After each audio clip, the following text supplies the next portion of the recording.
Hello, this is Eileen White Swan. Welcome to the mysterious domain. This time we get to start the Pentacles in my Tuatha de Danaan Tarot, Arthurian Legacy Tarot. This is in some ways my favorite suit because this is when the earth magic happens. This is when everything kind of takes form, right?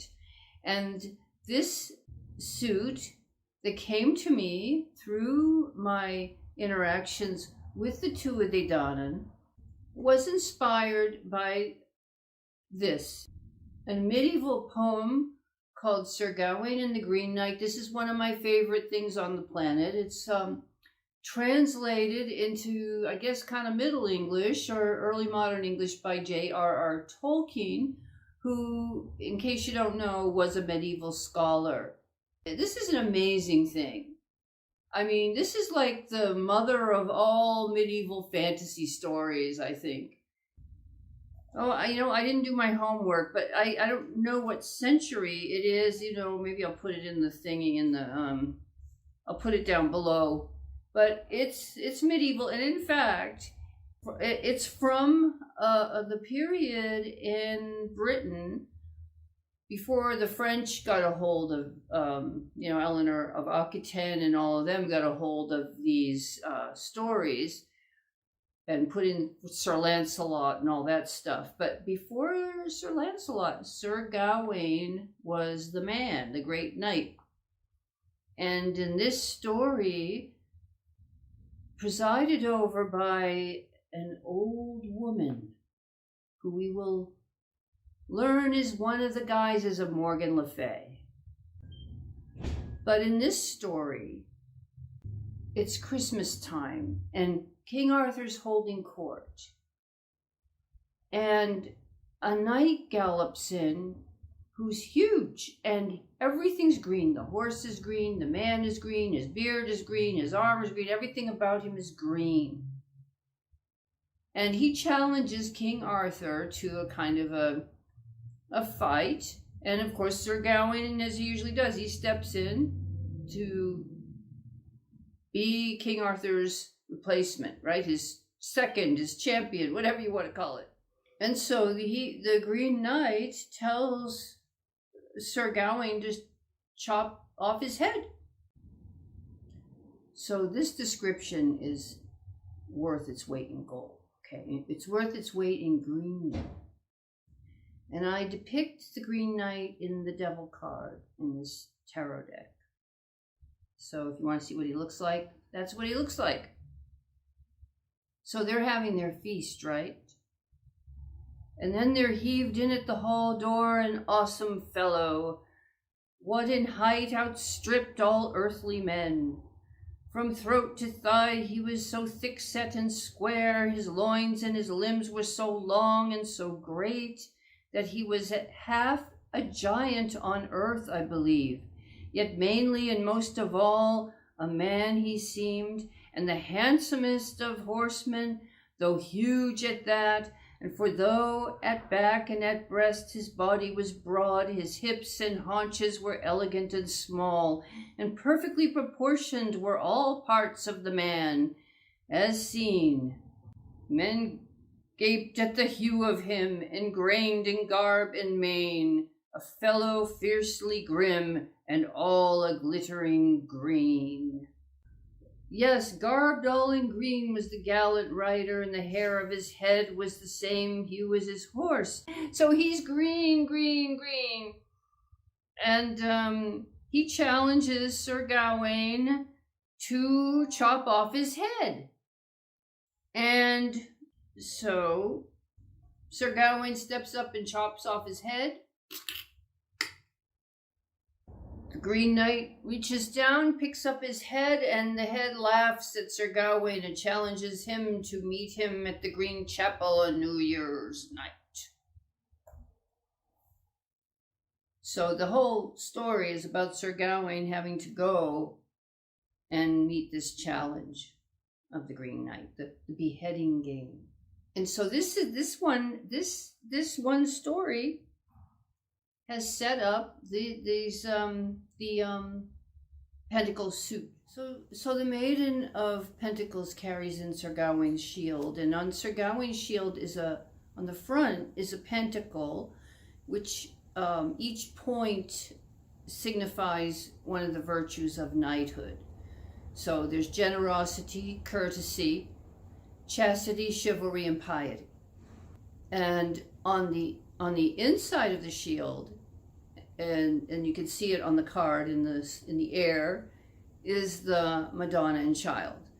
So he has a pagan symbol of protection, which the pentacle is also about protection, on the outside, and on the inside he has the protection of the Divine Mother and Jesus. So should he die, he would go to them. That would be laid upon him. And also the idea is that it's inside so he can look upon it and remember his virtue. And so because the Maiden of Pentacles comes also with the earth element, you know, and the fertility of the earth and the wonderful bounties of the earth, she brings in rabbits and grass and, you know, all the wonderful things of dirt, you know, into the hall. Leaves. And also, you know, the pentacles is night and winter and the old moon or the no moon. So it just brings in that earthy, magical atmosphere. You know what else is interesting is that we begin with the sword suit, which is air, and then go to fire and water and earth. And interestingly, the sword suit, which has to do with the air, was kind of quick to talk about because it's ethereal, it's air. And then the first manifestation is fire. It was a lot easier to talk about. Like the videos were shorter. Then once I hit water, which is the Holy Grail, which is another denser element, things got really deep. There was many layers to that symbolism. There were lots to talk about. And now the earth, which is the densest, which is where we live, right? And has so much lore and so much magic, you know. We might have some rabbit holes to go down around here, but anyway. So that's the Maiden of Pentacles. And then, of course, we have the knight, who's Sir Gawain himself. And he's riding his horse Gringolet, which is a white horse. You know, the white horse is a symbol of Britain. And he's on Gringolet, and he's on his way to meet the challenge at the Green Chapel in the winter on New Year's Eve. Now, Sir Gawain is a solar figure. His strength waxes and wanes with the sun, so that in the morning he's kind of weak, but as the day goes on and it gets to noon, he's his strongest at noon, when the sun is the highest in the sky. And then it kind of dwindles down, and then at night he's kind of, you know, he's sleeping. He has to go at night to the Green Chapel, in the snow, in the dark. So he has a full moon, so at least with a full moon he has some strength. So he's very courageous. Sir Gawain always steps up to the plate. Sir Gawain is always very courageous. So in his weakest, lowest ebb of time, even with that full moon giving him a little bit of power, he still goes and meets his obligation. He goes into the unknown. So he's a solid guy. Like the Knight of Pentacles, he's reliable, he's grounded, he knows the value, you know. And he carries in his hand the green girdle, and the green girdle is part of the story of Sir Gawain and the Green Knight, and we'll get into that.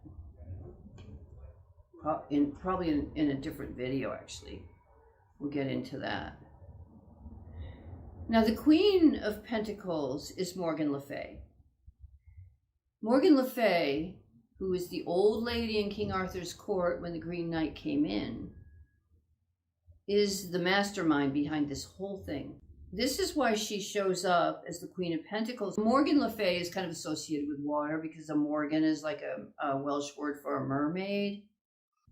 You know, she's associated with sorcery too, and she's also associated with battlefields and ravens. I mean, the Morrigan and Morgan Le Fay. A lot of these are guises of Morgan Le Fay. And in fact, when I was living in England and I was hanging around, you know, magical people and esoteric people, they really believed that Morgan Le Fay was kind of like their resident goddess.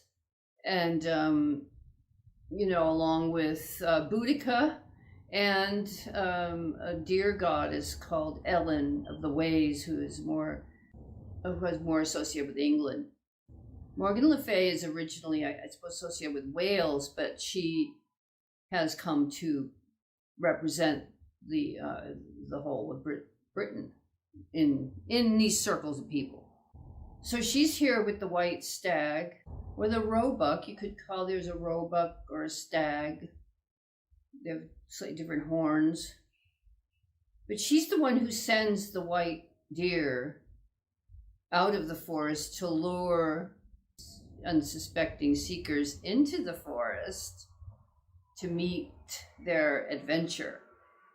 And in a way, Sir Gawain is led into the forest by the stag simply because he has to go there, and he has to follow the moon, and he has to follow the path. And she has sent out her spirit, the Green Knight, to capture somebody from King Arthur's court and bring them to the Green Chapel, which is their castle in the forest.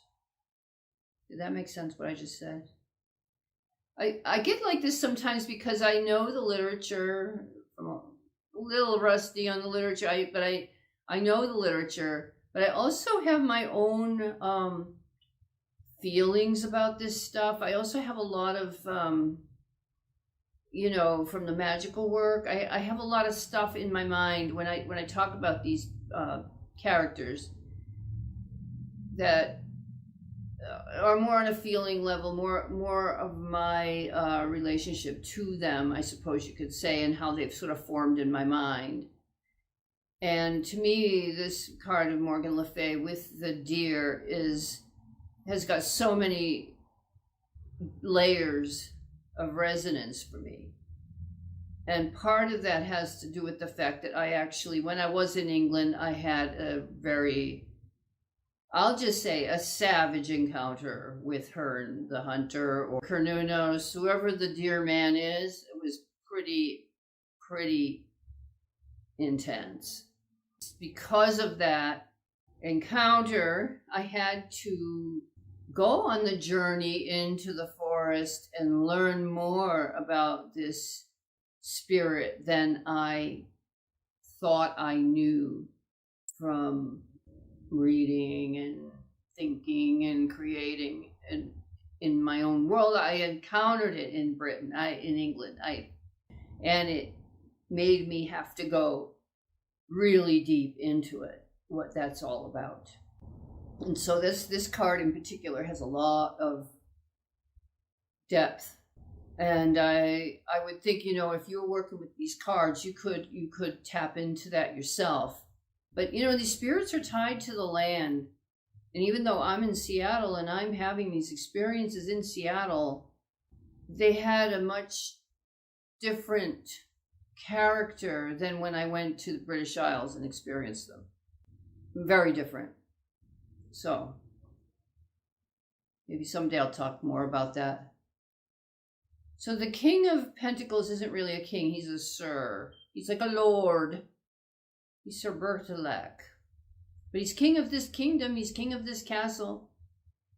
And he's like Lord of the Wild Hunt. I mean, he has the hunting horns. He makes bargains with Sir Gawain. So Sir Gawain has arrived at the castle where the Green Chapel is and where the beheading game is going to take place. The challenge with the Green Knight is going to take place. And he's greeted by Sir Bertilac. And he gets a feast, and he meets the wife of Sir Bertilac, who is a very beautiful. She's young and gorgeous and stunning and all that stuff. And there's a series of bargains that happens where Sir Gawain is alone in the castle with this lady, and Sir Bertilac is out hunting, And Sir Gawain has to tell Sir Bertilac the truth about everything that happened during the day with the lady. And then Sir Bertilac gives him a stag, or gives him some game, you know, if he believes him, because he can tell. So this exchange goes on through the story. Meanwhile, the lady is doing her best to seduce Sir Gawain. And Sir Gawain has his shield, he has the Virgin Mary and all this. He's not supposed to do anything unknightly. You know, he must, you know, he has to stick to his honor. He cannot go there, no matter what she does.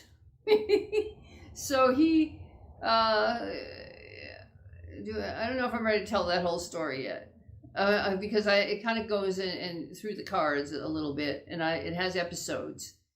So suffice it to say that the dweller on the threshold, his host, who tests him with these bargains. This is the opening to the Pentacles Suit. This is the court of the Emerald Stone as well. The Emerald Stone that fell out of Lucifer's crown when he fell out of heaven to earth is like the Philosopher's Stone, kind of. And also in his book Parsifal, Wolfram von Eschenbach associated the Emerald Stone with the Holy Grail.